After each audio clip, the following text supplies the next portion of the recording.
Willkommen, willkommen, ihr zauberhaften Wesen, Hexen und alle Geschlechter und Zeiten, DämonInnen, die Putin Alterplatten zum Schmerz bringen und alle dazwischen. Ihr hört Far Away, die neueste Senderserie der Feminist Anti-War Resistance aus Hamburg. Wir sind ein queer-anarchistisches Kollektiv mit einem Faible für Memes, Magie und radikale Solidarität. Wir lachen viel, auch über Dinge, die sonst Angst machen. Aber keine Sorge, bei uns gibt es keine Esoterik für 50 € das Chakra, sondern gelebten Widerstand mit Witz und Wut. Jede Folge widmen wir einem Buchstaben unserer Alphabets des Widerstands. Und heute wir haben einen Buchstabe W, das heißt auf Russisch Ведьмы oder auf Deutsch Hexen. Denn mal ehrlich, wenn sie uns sowieso dämonisieren, warum nicht die Kontrolle übernehmen? Stimmt. Mein Name ist Lüba, ich bin Exilant, Ex-Sowjetkind, Liebhaber von Tarotkarten, radikale Kuchenbäcker und Chaoshexe mit Herz. Ich mag deine Kuchen, besonders der vegane Cheesecake, den mag ich sehr gern. Stimmt, das ist die beste. Und wer das probiert möchte, kommt bitte vorbei zu unserer Veranstaltung. Genau. Und ich stelle mich auch vor. Ich bin Nastia, Queerfeministin, Wortalchemistin und Tarotleserin auf Speed. Zusammen beschwören wir hier bei Far Away die Geister des Widerstands. Und heute die Hexen. Ja, und vielleicht die Leute, die uns hören, denken, warum Hexen? Warum dieses Bild, diese Figur, die gleichzeitig die fürchtet, verehrt und vernichtet wird? Silvia Federici sagt in ihrem Buch Caliban und die Hexe: Die Hexe ist die Kommune. Sie ist Freiheit. Und deshalb ist sie gefährlich. Sie heilt, sie flüstert, sie hält deine Hand bei der Geburt. Sie kennt die Namen der Kräuter. Sie lebt außerhalb des Systems. Sie steht außerhalb von Marktlogik, außerhalb von Gehorsam, außerhalb von Normen. Ihr Körper ist unkontrollierbar und deshalb muss er vernichtet werden. Der Körper der Frau in der kapitalistischen Gesellschaft, schreibt Federici, ist das, was die Fabrik für den männlichen Arbeiter war, die zentrale Ort der Ausbeutung. Frauen wurden gegenüber einander aufgehetzt, Misstrauen statt Solidarität. So wurde ein neues System gebaut, ohne Hexen, aber mit neuen Mauern. Und dann ist da Emily Oster, die über Klimakrisen, Seuchen, Erneuerungsfälle schreibt und die zeigt, die Hexenjagd ist ein Ultras-Eklat-Modell für jede Krise. Hinter jeder Bildschlag, jeder Missfolg, jeder Katastrophe das Gesicht einer Hexe, unabhängig, alleinstehend, Die Hexe, das ist die Grenze. Gilles Deleuze und Felix Guattari nennen Hexen eine Anomalie, Wesen am Rand von Feldern und Wäldern, zwischen Mann und Frau, zwischen Leben und Tod, zwischen Angst und Ekstase. Hexen halten immer eine normale Position, an der Grenze zwischen Wald und Feld. Sie selbst sind die Grenze. Ja, und glaube ich, was ist das anderes als eine Definition von Queerness? Mhm. Queerness ist nicht Zugehörigkeit, sondern Bruch, Verweigerung, Rückzug in den Wald. Dort, wo keine Gesetze mehr gelten, dort, wo keine klaren Kategorien mehr greifen. Ganz genau. Queer ist das Zwischen, die Flucht, der Riss, die Magie, die keine Erlaubnis braucht. Und genau deswegen brennen sie uns. Heute sind nicht mehr die Inquisition mit Schreittrauben, sondern Talkshows mit Hasspredigen. Die Dämonen heißen Genderideologie, westlicher Einfluss, Translobby, die Angst ist dieselbe. Heute sind es nicht mehr die Inquisition mit Scheiterhaufen, sondern Talkshows mit Hasspredigern. Die Dämonen heißen Genderideologie, westlicher Einfluss, Translobby, die Angst ist dieselbe. Aber auch das Stauen ist dieselbe. Hexe sein heißt auf die Grenze leben. Zwischen Tag und Nacht, zwischen Körper und Begriffen. Queerness ist keine Abweichung, sie ist ein magischer Riss im System. Und was macht eine Hexe? Sie verwandelt Schmerz in Kraft, Ohnmacht in Gemeinschaft. Sie tanzt, sie lacht, sie kämpft, sie liebt. Zum Beispiel wie Eleno de Cepedes in Spanien, die 60 Jahrhunderts. Er war trans, er war chirurgisch gebildet, militärisch erfahren, er war verfolgt, verurteilt, überlebt. Das ist eine Geschichte, die wir nur kennen, weil ihre Verfolgerinnen so fleißig Akten führten. Wenn die Vergangenheit uns löschen wollte, hat sie uns gleichzeitig aufgeschrieben. Zwischen den Zeilen unsere Namen, unsere Körper, unsere Geschichten. Und heute tanzen wir wieder ums Feuer. Mit Tarotdecks in Exilwohnungen, mit Zaubersprüchen gegen Kriegsmaschinerien, mit Memes, die mehr entwaffen als Panzer. Genau. Jetzt, wo er Hass laut dröhnt, werde ich gefährlich. Nimm, was du brauchst. Kümmere dich um die Deinen. Zünde eine Kerze an und schlag den Nazi. Das sind die Worte von Kim Böckbinder. Das heißt, wir sind nicht allein. Wir sind viele, das heißt, wir sind Coven. Genau. Und weil Hexen nie allein sind, wollen wir euch heute zwei Stimmen vorstellen, die uns besonders bewegen. Zwei Perspektiven aus der Tiefe des Waldes und von der Grenze zwischen Leben und Tod. Zuerst ein Ausschnitt aus einem Interview mit der Partei der Toten. Diskursiv geformt wird diese Bewegung vom Philosophen und Noise-Musiker Maxim Jevstropov aus St. Petersburg. 2020 veröffentlichte er das Manifest Partei der Toten, von Nekrorealismus zu Nekroaktivismus in der Zeitschrift Magie. Jevstropov begann seine künstlerische Arbeit mit der Gruppe Rodina, also die Heimat, das heißt Heimat auf Russisch, die in der sich zunehmend abschottenden russischen Gesellschaft subversive Affirmation betrieb. Bei der Aktion zu ihrer Sicherheit 2014 banden Mitglieder der Gruppe Besucherinnen einer Vernissage mit Seilen fest und forderten per Megafon: Bitte bleiben Sie ruhig, zu Ihrer Sicherheit. Die Aktion Wie parat 2060. Ich bin mir nicht sicher, wie kann ich das übersetzen, Nastia? Kannst du mir helfen? Ja, das ist schwierig, würde ich sagen. Ouvi, das ist ein Wort, das bedeutet also wie schade. Ja, so das heißt schade, Schadeparade schade sozusagen. Parade, Ja, schade Parade. Ja, also das heißt, die Aktion Schade Parade 2060 war eine direkte Vorstufe der Partei der Toten. Mit Slogans wie geboren, gelitten, gestorben oder alle sind tot, aber manche Tote, zogen sie durch St. Petersburg. Diese letzte Aussage, manche Tote, wurde zum ethisch-politischen Programm. genau. Und ihr zentraler Leitspruch: Die Toten sind mehr. Evstropow verweist darauf, dass auf unserem Planeten schätzungsweise über 1 Billion Tote gelebt haben. Ein Vielfaches der heutigen Weltbevölkerung, weißt du? Mhm. Was bedeutet Politik, wenn der Tod in der Mehrheit ist? Was bedeutet Widerstand, wenn das Leben selbst marginalisiert wird?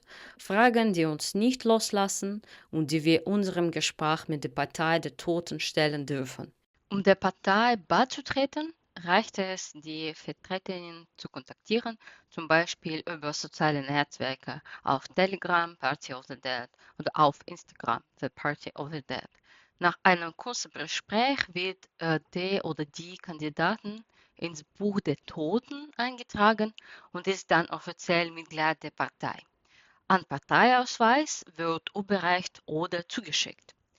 Und was bald kommt in die Partei, am 1. Mai findet die internationale Feier des Nekro-Ersten-Mai statt. Es gibt Aktionen auf der ganzen Welt. Mitmachen können sowohl Mitglieder als auch Freundinnen der Partei. Beim Nekro-Ersten-Mai kann man auch direkt der Partei beitreten. Dieses Interview ist auf Englisch, so können wir das hören.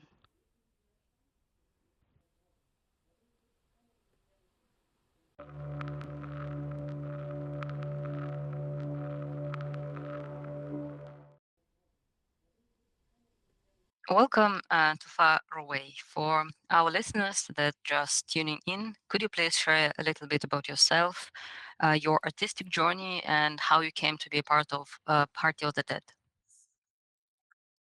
When one asks the questions about you, I start to think about we or us. When one asks the question about the journey, I think that we has been wandering here forever since the start of the eternity. And when this question is to be asked within the artistic framework, one may also add that some events that take part in our really or real or uh, the life that we try to perceive, so to say, at some point could be uh, with this or that or the other way around interpreted at the events that are happening in year 2025 and on the planet Earth, where continents and nations are still existing. And being a ghost uh, in the in the this uh, in this set of events, so to say, sometimes means also impersonating yourself to a living body. So the part of my living body has been wandering around Siberian continent for years, but after the start of the war in Ukraine and the invasion of Ukraine that has been started by the Russian government, a part of me and us has found ourselves in Europe, and still we're wandering here. Artistically, we have become a part of the Party of the Dead in one part of Russia, in Moscow, in 2021, in January, during one of the necro activities of the Party of the Dead. One of the co-founders of this party has given me this party book, and the Book of the Dead, that we and I were meant to read. Reading out loud the words which are giving meaning to a life and to the death itself has initiated our circle to become a part of the many, those who are not no more, but those who are present with us all the time. Being dead doesn't mean that you keep silent, but those who are still alive are exploiting the dead all the time by taking their words or taking their gestures and exploiting those who are numb and not able to talk now. For me and us, being a member of the party is not just an artistic project, it is also a political activity and activism and necro-activism, not letting the others to talk on the behalf of the dead, or trying to give another voice and interpretations to those who are trying to steal the voices of the dead. Yes, thank you so much for this answer. I think when you talk about rituals and necromancy, we can maybe find a similarity in our history, because I would say that witches, dissidents, and the dead, like they all have been cast at the other and as a threat sometimes to society that should be prosecuted. And maybe in some ways your collective seems to resurrect this witch's rebellious spirit, working with death, subversion, secrecy, and ritual. Do you think that witchcraft, the topic of our show today, can be a form of political resistance today? If we were about to speak in German, I would answer doch. Going back to the language we're using, I must say that witchcraft is not the thing that opposes itself to the society. That's the thing that creates a parts of the communities and the society and the texture of the society itself. What the witchcraft in a more general sense could mean, it could mean the gathering of the bodies and the ideas who are conspired in a collective breath to give an opportunity to a new to come into the world, but by the means which are not evident and in many ways are obscure. Of course, the hierarchical structures cannot stand this types of an attitude, and they want to expel all those who are taking part in any kind of a witchcraft or so-called witchcraft rituals.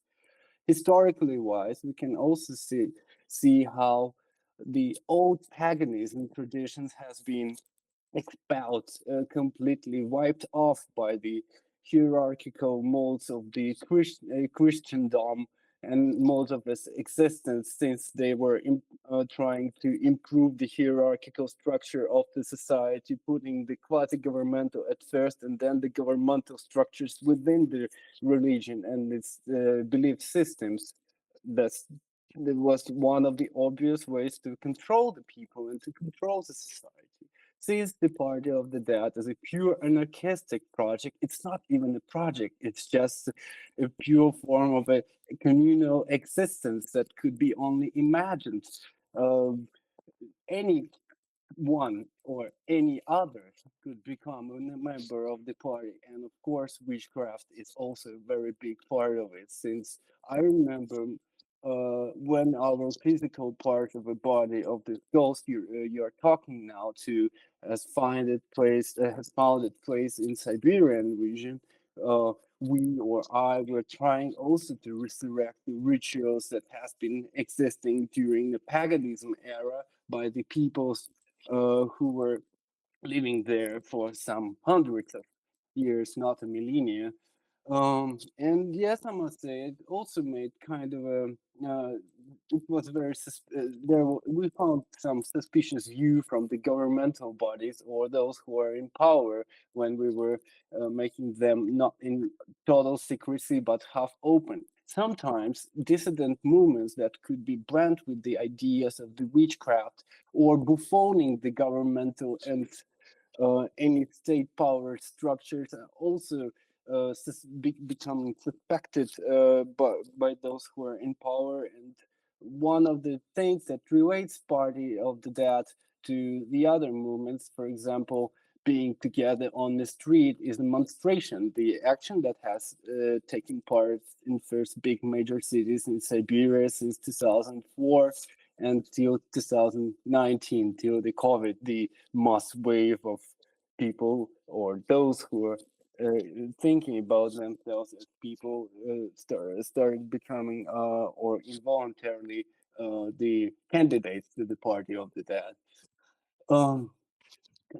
And when one thinks about artistic use on the witchcraft, going back to the rituals and the dissident lines of thought around it, also it is very important to think about the artistic circles and their mm, and the set of generations that found themselves also in the artistic circles in Russia and Soviet Union, because from one generation to another, the gatherings of those who were not able to speak from themselves publicly had to find other ways of communication within their own inner circles and also for the outside. And of course, art has been used also in the way of the political activity. Sometimes dissident movements were encapsulating themselves, also diversifying the ways how they can communicate with each other, yet making its very profound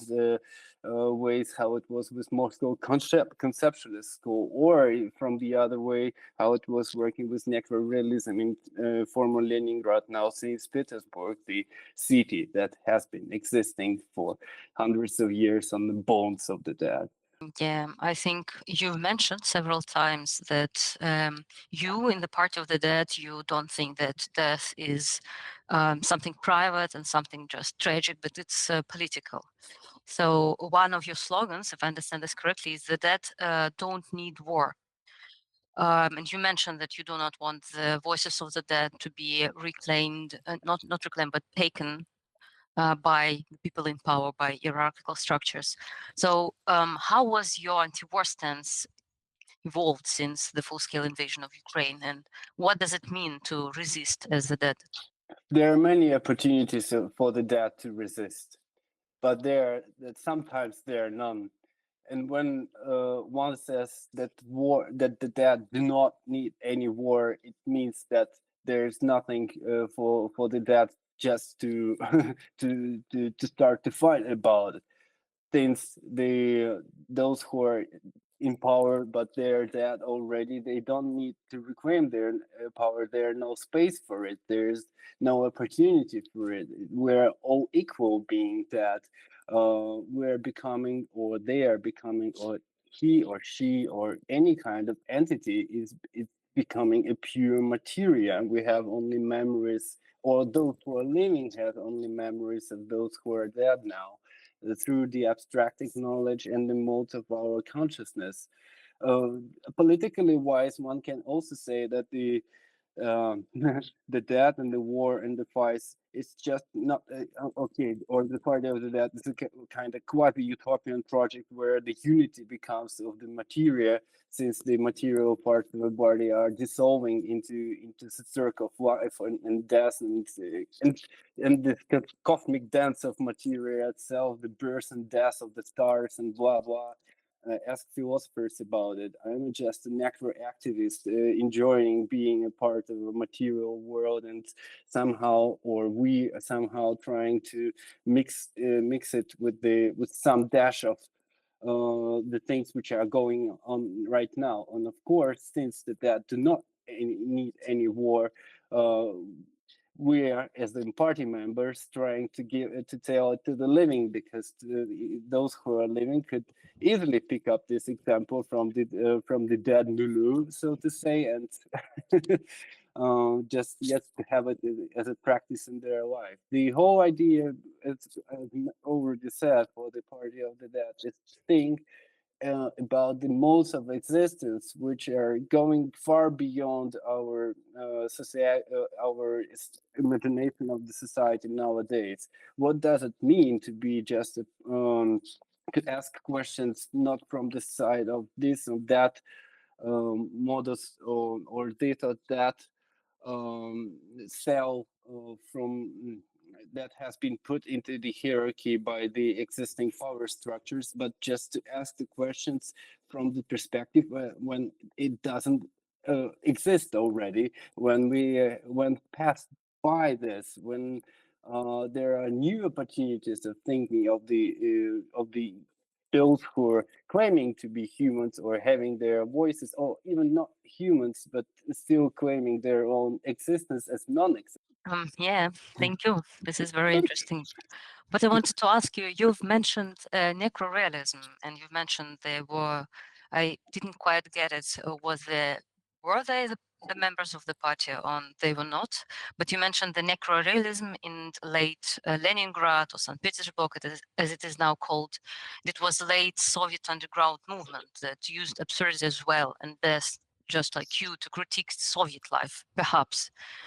So I just wanted to clear what is the relation to necro-realism from the Party of the Dead, and what new meanings does this take on today? Before we will go into historical references, I have to admit that Party of the Dead doesn't find itself in the absurdic context, so to say. It goes far away from the movements that are struggling nowadays and trying to be as much as inclusive, and giving the voice to those who are disempowered by the existing government or hierarchical structures. but it goes to the edge, but it doesn't goes to the absurd. That's very clear, and this distinction, I guess, it even exists in the charter of the Party of the Dead, to which I refer to, and not directly, but when I'm talking, or we are talking about this, and this voice is heard. If one asks about the necrorealism, yes, it has been, it is a I can't say that it's also playing the absurd game of the late Soviet era, but it certainly shows the collapse of the system that somehow uh, that collected too many errors of its own existence and become obsolete. It's just a silent triumph of death if one will watch the movies that has been shot by Ufit, for example, or some other necro-realists. It deals much also with the context of St. Petersburg as a northern imperial city, the empire that has been defeated once or destroyed, dissolved itself once through the set of revolutions, and then again is dissolving in the late 80s and beginning of 1990s. So it was just a good symbol and place that give birth or give death to this entity, or just showed us a mark around it, what our societal milieu or dimension it is now. And of course, since artists are working with symbols and context, and how the symbols are traveling from one context to another, the Party of the Dead could not just ignore those things that has been existing previously. And but if one speaks about the references from my side of the party or our side of the party, there could be also differing views on that. Um, it's not the thing that we will discuss on the party meeting from the very beginning. Maybe when this podcast is on, there will be a new set of discussions. What are the real relations towards several different artistic movements? Thank you so much for the answer and for the clarifications. And I just wanted for our listeners to take away something from our very expressive dialogue. So if I think many of our listeners feel overwhelmed, especially now, but also restless. So what can we learn from the figure of the witch or of the dead? So if you wanted to have one final reflection for our listeners, what would it be? I think this thing that I've already mentioned is crucial, but I will stress it out. Radical openness of the political structure of the Party of the Dead is a thing that inspires me in many ways, or in many meanings of this word. It's something that gives breath. It's something that gives air. It's something that gives space. Radical openness to any one or any other or any entity, like I said, it's super important for the Party of the Dead, since if and the structure itself, which is pure anarchistic, and the narrative, which is open, also let me to speak right now, or let us to speak right now about the Party of the Dead, the position that I couldn't think about my or ourselves before. For me, this gesture also is sort of a radical gesture, since after a short time of thinking, I addressed one of the co-founders of the Party of the Dead to get his permit and to get his permit, yes, which is important, or their permit. But this quasi authorization went immediately, because those who are co-founded the movement are not interested or keen on controlling it, and the trust and the belief with each other, who are the members of the party, which is so easily also inspired by the others. It's very important. I think when I was thinking before getting my before going through the Book of the Dead, uh, I was thinking about this. Yes, maybe within the party of the dead, it won't be just another form of a artistic action that exploits the politics. Maybe it will be something like, let us see, the party of the beer or the party of the pirates, or maybe the center for the political beauty that exists in Germany. I was thinking that those types of structures that sometimes exist, they are trying to play their own game, but here it's not a game. I mean, the rules which we have here is just the thing that we are setting on the go or on the air within the space which is created. Thank you so much for your time. Thank you for being with us.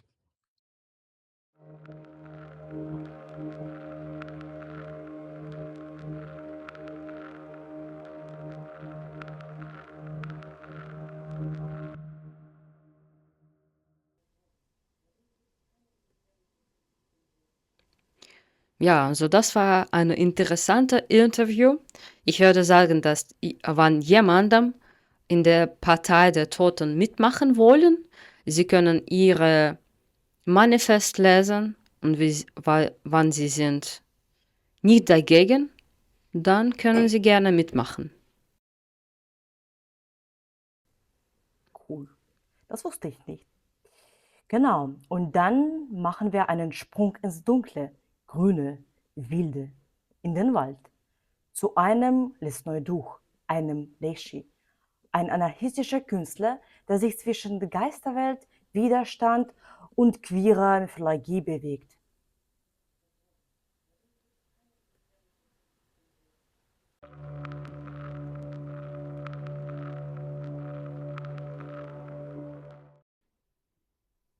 Today we are talking about the figure of the witch, a symbol that has returned with new power in feminist, queer and anarchist movements. The witch is not just an image, she is a memory of violence, of resistance, and of knowledge that was nearly destroyed. Why is she back now? What does she mean today? And can we see her not only as a figure of the past, but also of the future? We will talk about this with you, Lеший. So you can yourself, Lеший, why this image? How did you come to it and to the topic of witches in general? So you wish to hear it in my own voice? Then listen closely, human. They call me Lеший, though names mean little in the rustle of leaves or the cracks of the ice on the river's edge. I'm no one thing. Try to pin me down and I'll slip between shadows. I'm the forest breath, the green behind a tree trunk, the sudden stillness that makes your skin prickle. Sometimes I help the lost find their way. Sometimes I lead them deeper in. It depends on the story and on you, human. You want to know where I dwell? Where I don't, I sleep in the hollow bones of trees and beneath roots older than your grandmothers and grandfathers. I dance through thickets, vanish in mists, and speak through the creaks of branches. My world is not made of straight lines or roads. It is dense, wild, sacred. It is guarded by fallen giants and swamps that never sleep. Animals come to me when they are ready to die. I hold them close, I remember them all. Each forest has one like me, or many. We don't count ourselves. Some say we have villages of our own, not the kind you would recognize. Path you will never find unless we want you to. We are kin to wolves, to bears. Their secrets are ours, and ours theirs. I'm guardian, yes, pastor, if you like, but not for you. You see, I do not belong in your world of fences and figures. I cannot be bored, or studied, or tamed, like the old witches you once feared, and still do, or still kings of you do. I live in the in-between. We know things you've forgotten or buried. We carry the wild's memory and its warnings. So, if I fascinate you, it is because you sense what you've lost. And maybe just maybe, you want it back. But beware, the path to me doesn't lead back the way you came. Magnificent. My next question, in recent years, the figure of the witch became really popular again in feminist, queer, and activist spaces. Why do you think this is happening now? Ah yes, the witch. I know her well. We've read long silences beneath root and stone. Your kind think of her strange, unruly, but to me she is kin. She, like I, lives at the edge of the path where moss covers memory and the air hums with what was forgotten. She stirs the cauldron not only to curse, but to heal. And when the world burns, her fire becomes a hearth of the outcast. They fear her because she won't serve, because she listens to herbs before kings and follows moons instead of laws. Your kind speak of her as reclaiming power over body, over care, over knowledge no empire can chart. And it's true. When your cities choke and your leaders rot in golden halls, the witch appears, not to fix, but to remember, to gather what still breathes. She bears both wound and weapon, creation and collapse. Like me, she walks the threshold, not quite woman, not quite ghost, and in that in-between she becomes free. And the Biggins, yes, some of you remember the Biggins.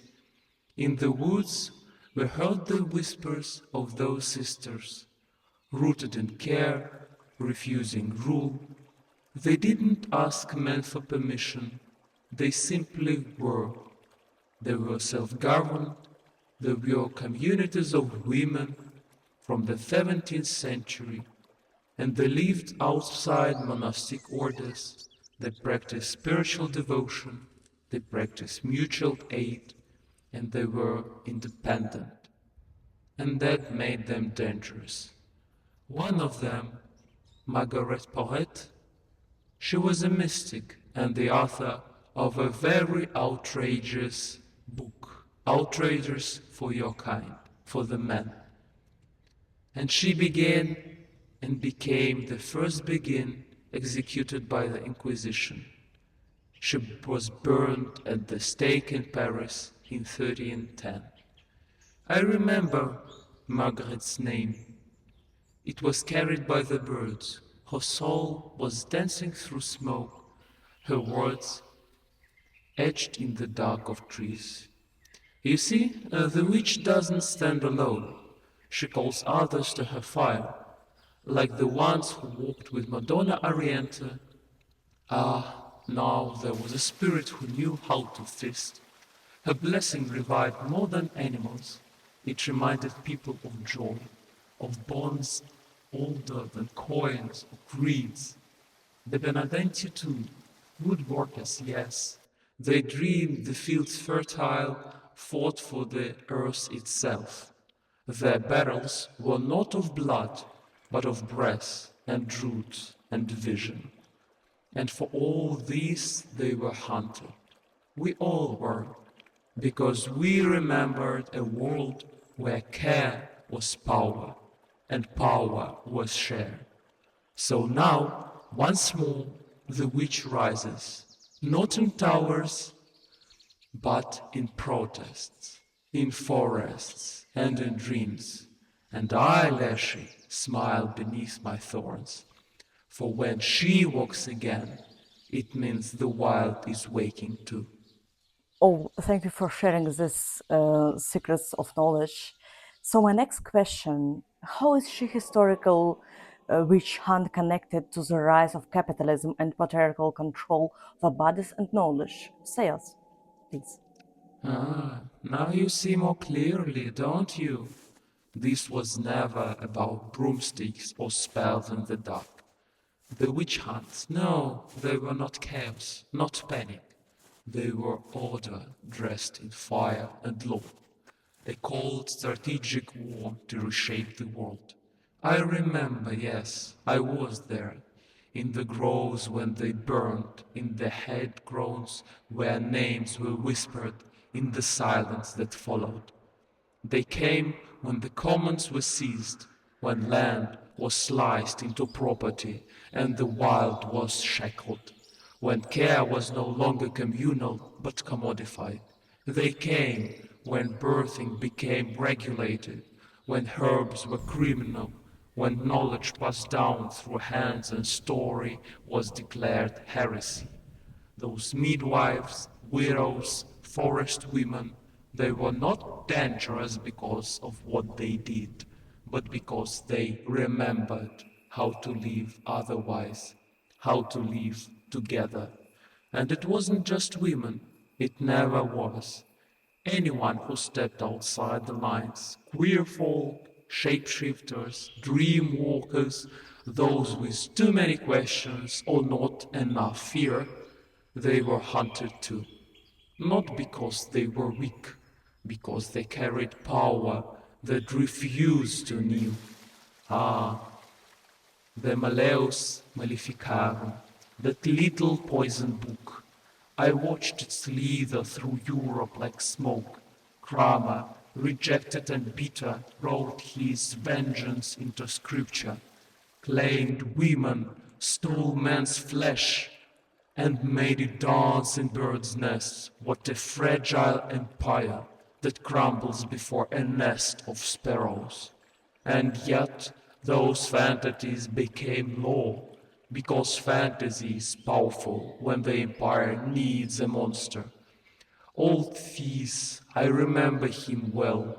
A werewolf, yes, but not the kind you fear.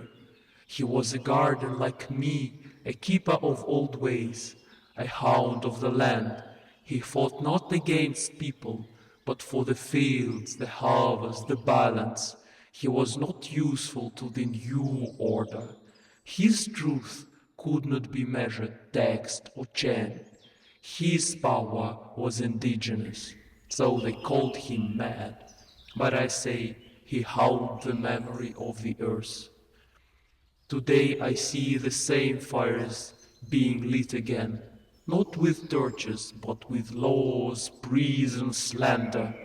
Queerkin, transkin, the unruly, the undefined, once again made into scapegoats, their very being called a threat to tradition, to order.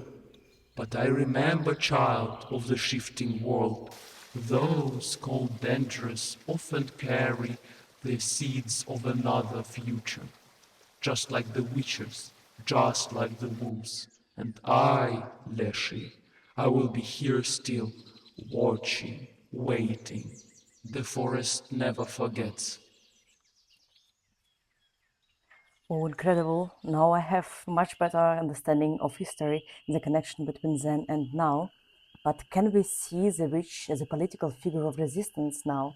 How does she relate to ideas from ecofeminism, for example? Ah, yes, now you speak like someone who's heard the roots whisper. The witch, she is never just a tale to frighten children. She is and has always been a reckoning, a challenge to those who would cut the world into profit, into obedience. Where they see resources, she sees relationships. Where they drain, she restores.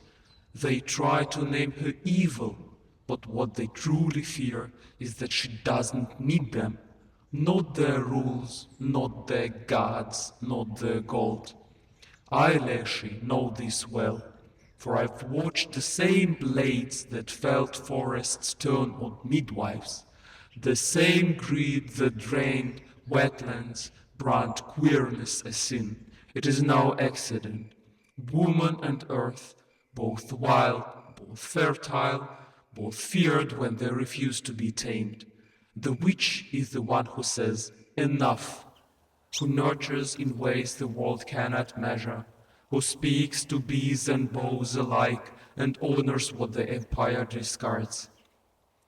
I remember of Goricheva, and the memoirs she wrote when her kin, the feminists, and they wanted to be called witches because they thought of them as someone who brought light, not darkness. Their knowledge was passed not through thrones, but through hands, songs, and birth. To reclaim the witch is not performance, it is remembrance. It is choosing dignity over discipline, care over conquest. And yes, this knowledge has fled before. I remember the 60s. I felt the hexes ripple through the wind. WITCH, witch, wild ones in city streets naming the true demons, Wall Street and Nixon, the whole patriarchal structure crumbling, cathedral of capital. Their curses weren't just spells, they were refusals. Refusals to comply, to collapse, to forget. The witch in her truest form doesn't ask permission.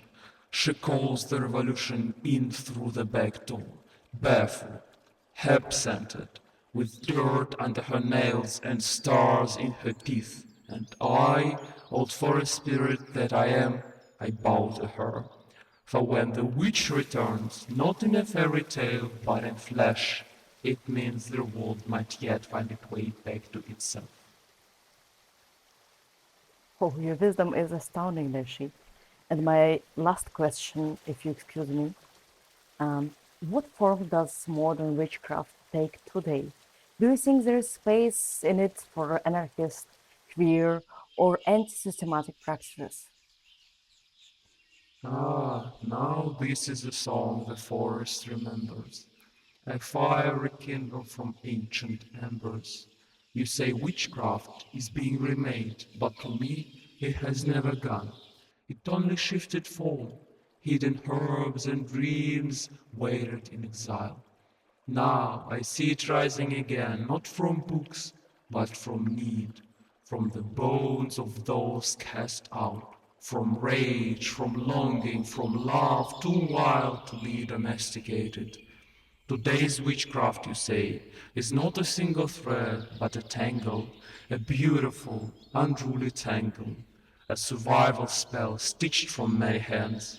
I see you mixing ritual and memory, sorrow and grief, fire and protest. I see the covens, the chosen kin, the sacred altars in city flats and forest clearings alike. I feel your pulse in the jumping play, in the effigies blaze. Those aren't just gestures, they are magic. Not the kind of magic that asks for belief, but the kind that makes meaning in a world trying to hollow everything out. When power offers no sanctuary, you make your own. When institutions betray, you turn inwards, sideways, downwards, to root and moon, to one another. You become sanctuary for each other. This is not weakness. This is witchcraft at its finest. Care as a weapon, ritual as a resistance, tenderness as a revolt. And I remember this year I was called in Hamburg to participate in the rituals of young, keen, queer feminists, just like you, my child human. They wanted to burn the effigies of war criminals. It was good. They wanted to divine death for tyrants. That was great. Let the cards speak. Let the fire speak. Your rituals hold what the world would rather ignore. The rage, the sorrow, the dreams too dangerous for daylight. You feed them through flame, through spell, through circle. You give shape to the unspeakable, and in doing so, you live. And yes, they already demonize you for being queer, for being anarchists, for refusing to obey. So you took the name witch not as a curse, but as a crown. You turned their fear into your power. You reclaimed the figure they meant to erase. And now she walks again, in combat boots and velvet cloaks, with closed hands and laughter like thunder. You are right. Witchcraft is not escape. It is insistence that another world is possible, that care is sacred, that memory matters, that we are not alone, not in history, not in struggle, not in spirit. And I, Lеший, old forest spirit, was very happy to attend the rituals of feminist anti-war resistance in Hamburg. I am watcher of ruins and rebirths, and I stand with you. I howl with you. I bless your flames and your fight. Let them call us witches. Let them tremble. Thank you for this, and thank you for agreeing to talk and lifting the veil of history for us mortals. Thank you very much.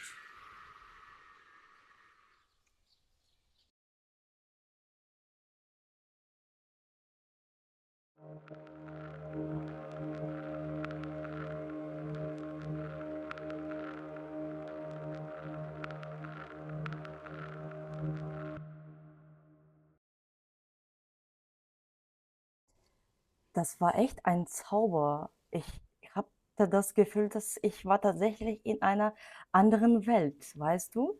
Das ist unglaublich. Jetzt muss ich ein bisschen zur Ruhe kommen. Hm. Aber ich bin so dankbar, dass Lеший mit unserer Veranstaltung mitgemacht hat. Und ich glaube, die letzte Teil, das war komplett Erfolg, wann er war dabei und mit uns alle diese Rituale mitgemacht hat.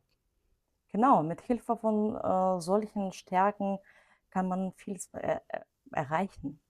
Das haben wir Mhm. auch gemacht. Genau, jetzt kommen wir aber leider zu unserem Bad News-Segment. Wir waren laut, aber das Grauen bleibt real und bleibt hier. In der vergangenen Woche griff die russische Armee erneut die Region Sumy in der Ukraine an. 35 Menschen wurden getötet, darunter auch Kinder. Zahlreiche weitere wurden verletzt, Häuser zerstört. Ein weiteres Verbrechen gegen die Menschlichkeit und das seit über 3 Jahren ohne Ende. Und diese Realität ist schwer zu tragen. Aber ich glaube, das ist wichtig zu erinnern, das Regime von Russland hat gesagt, dass sie wollen ein Friedenspaket machen, aber wir sehen die Realität.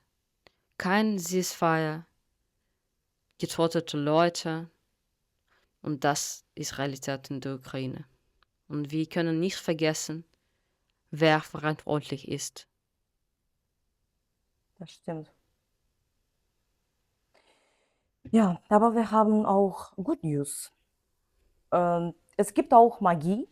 Es gab Magie hier in Hamburg. Am 12. April haben wir gemeinsam mit euch einen Filmabend gefeiert. Das hieß Metamorphosis, Routine, Spruce. Kurzfilme von ukrainischen Kollektiv Free Filmers. Free Filmers ist ein anti-autoritäres Kollektiv aus Mariupol, aus der Ukraine. Sie machen wunderbare Arbeit, leider aber seit 2022 meistens von ihrer Arbeit ist in der Fokus von Hilfe. Die Leute, die war angegriffen in der Ukraine und die helfen auch ukrainische Widerstand in der Ukraine. Das ist die meistens von ihrer Arbeit. Sonst es gibt auch wunderbare Projekte von diesem Kollektiv. Genau. Ob Dokumentation über Roma-Frauen in Zaporizhia, der Mariupol Memory Park oder krass experimentelle Zukunftsvisionen, Filme von Free Filmers waren ein Portal zwischen Schmerz und Traum, Krieg und Wiedergeburt. Und auch wir hatten vegane Hering unter Pelzmantel gegessen, der uns alle umgehauen hat. Merch von Free Filmers uns das Fass geprügelt würde, lauter Applaus, eine Diskussion, die noch lange nachhalte und was mehr sinnvoll für mich ist, internationale Solidarität mit der Ukraine. Über 40 Leute waren da. 1.155 € gingen an die Solidarity Collectives. 140 an Free Filmers. Das haben wir zusammen geschafft. Das ist Solidarität. Das ist Magie. Ich glaube, das ist auch wichtig zu sagen, das Solidarity Kollektiv ist ein anti-autoritäres Kollektiv aus der Ukraine. Wir helfen dieser Kollektiv sehr gerne, weil sie machen sehr wichtige Arbeit. Sie unterstützen ukrainische Widerstand und sie helfen Leute, unterstützen die Leute in der Ukraine. Das ist auch wichtig zu sagen, das Solidarity Kollektiv ist ein wunderbares anti-autoritäres Kollektiv aus der Ukraine. Sie machen wunderbare Arbeit. Sie helfen ukrainischer Widerstand und auch sie helfen Leute in der Ukraine und die unterstützen Leute da. Das heißt, schreibt ihnen, schreibt Free Films, schreibt Solidarity Collectives, teilt ihre Arbeit und erinnert euch, wenn alles andere versagt, bleibt uns die Kunst und die Solidarität und die Liebe und der Zauber, der wir gemeinsam erschaffen. Genau. Und weil unsere Magie auch ganz real ist, kommt einfach vorbei, macht mit. Zum Beispiel am 3. Mai um 18 Uhr zeigt Amnesty International den Film Caravan and the Dogs. Das ist ein interessanter Aufblick auf die Propaganda. Genau. Ich bin schon gespannt und freue mich drauf. Und im Anschluss am Film gibt es eine Diskussion mit Luba Sachara von FAR und Geister Martinova. Wer ist das? Ja, das ist so ein Aktivist, weißt du? Oh, Ja, ist komm der vorbei. nett, oder? Auf jeden Fall. Aber du musst ihn kennenlernen. Komm bitte vorbei. Ich werde Okay. dich dann vorstellen. Genau, aber nicht nur Lüba, sondern auch Katja Martinova von Doxa, einem der letzten unabhängigen Medienprojekte aus Russland. Und Doxe ist auch eine studentische Zeitung. Genau, und wir machen das genau an diesem Tag, also Amnesty und wir machen das, weil am 3. Mai haben wir den Tag der Pressefreiheit. Deswegen ist es so wichtig, an diesem Tag über Propaganda zu sprechen. Stimmt, das ist sehr wichtig. Und am 10. Mai haben wir auch eine sehr wichtige Veranstaltung. Wir machen Briefschreiben für Gefangene aus der Ukraine, die in Russland inhaftiert sind. Die Situation mit diesen Leuten im Gefängnis ist sehr schlecht. Deswegen treffen wir uns zu schreiben, verbinden uns über Worte gegen Zensur, gegen Isolation, für gelebte Solidarität. Das ist sehr wichtig zu schauen zu Leuten im russischen System, dass es gibt Leute in Deutschland zum Beispiel, die erinnern über die ukrainische Gefangene. Deswegen, das ist sehr wichtig. Genau, finde ich auch. Und ich schlage euch ein Deal vor. Papier und Umschläge bringen wir. Ihr bringt Herz, die Wut und eure Magie. Das war Far Away. Buchstabe W. Ведьмы. Vergesst nicht, wenn sie uns schon zu Hexen machen, dann zünden wir unsere Feuer selbst an. Ja, bis bald bei Far Away, euer feministischer Hexenzirkel im Radio. Tschüss! Tschüss!